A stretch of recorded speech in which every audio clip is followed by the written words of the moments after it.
உங்கள் கண்ணை சுற்றி ஃப்ளக்கியாக ஸ்கின் இருது, இல்லை சோப்பாக இருக்குது, ரேட்டாக இருக்குது, அரிக்குது அப்படின்னு நினச்சிங்களா, இது வந்து ஹைலைட் எக்ஸிமா. வணக்கம், வாழ்க வளமுடன்னா உங்களுக்கு கவிதாடாஸ் ஃப்ரம் ஒசனா பியூட்டி.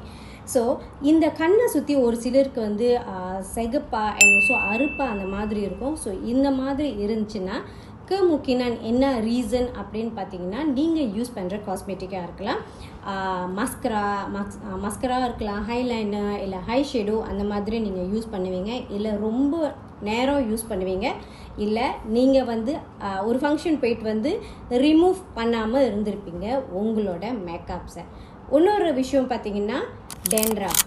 ஓகேங்களா, டென்ட்ராஃப்க்கும் அதுக்கு ஒரு ரீசன் தான். அதுக்கப்புறம் பார்த்தீங்கன்னா ஏதோபிக் எக்ஸிமான்னு சொல்லுவோம். ஒரு சிலருக்கு பார்த்தீங்கன்னா ரொம்ப தூசியோ இல்லை ஏதாவது நீங்கள் வளர்க்குற பெட்ஸ்னாலேயோ வந்து உங்களுக்கு வந்து அலர்ஜிக் மாதிரி இருக்கும், அடிக்கடி தும்மிக்கிட்டே இருப்பாங்க, அவங்களுக்கோ வந்து கண்ணை வந்து ரொம்ப அரிக்கும். ஸோ இதுவும் வந்து another type of the eczema. அதுக்கப்புறம் பார்த்தீங்கன்னா nail polish. So nail polish வந்து நீங்கள் யூஸ் பண்ணுவீங்க, அதுவும் கெமிக்கலாக இருக்கிறது தான். ஸோ ஸ்டில் நீங்கள் வந்து என்ன செய்வீங்க, கண்ணை வந்து சொரிஞ்சிக்கிட்டு இல்லை ரஷஸ் மாதிரி இருக்குதுன்னு சொல்லிட்டு ரொம்ப உங்கள் ஹேண்ட் வந்து கண்ணிலேயே இருக்குன்னா, ஸோ அதனாலேயும் வந்து பொலி முஞ்சபாக்கன் ஹைலைட் எக்ஸிமா இருக்கலாம்.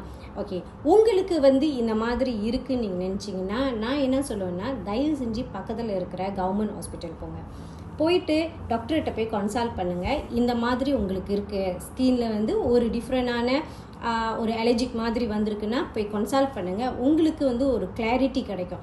அதுக்கப்புறம் அவங்க சொல்கிற ட்ரீட்மெண்ட்டை எடுத்துக்கோங்க. அண்ட் நேச்சுரலாக இருக்கிற ப்ராடக்ட்ஸை இருக்கிற சோப் ஆகட்டும், பாடி வாஷ் ஆகட்டும், இந்த மாதிரி நீங்கள் யூஸ் பண்ணுங்கள். இப்போ வந்து நீங்கள் ஒரு க்ரீம் யூஸ் பண்ணுறீங்க, எக்ஸிமா இருக்குது, நீங்கள் ஒரு க்ரீம் யூஸ் பண்ணுறீங்கன்னா அதை யூஸ் பண்ணாமல் கோகோனட் ஆயிலில் செய்யப்பட்ட ஏதாவது ஒரு ஆயில் மூலம் அந்த மாதிரி அப்ளை பண்ணுங்கள். ஓகேங்களா, ஸோ இந்த மாதிரி எனக்கு தெரிஞ்ச டிப்ஸ் எல்லாம் நான் உங்களுக்கு கொடுப்பேன். ஸோ என்னோடய ப்ரொஃபைல் ஃபாலோ பண்ணாதவங்க ஃபாலோ பண்ணிடுங்க. நம்மளோட ப்ராடக்ட் ஒசனா பியூட்டியோட அறுதம் பச்சை சோப்பு ஒசனா ஆயில் வந்து யூஸ் பண்ணி இவங்களுக்கு கிடைச்ச டிரான்ஸ்ஃபர்மேஷன் நீங்களே பார்க்கலாம். உங்களுக்கு இந்த மாதிரி இருந்துச்சுன்னா நீங்களும் ட்ரை பண்ணி பார்க்க மறந்துடாதீங்க. நன்றி.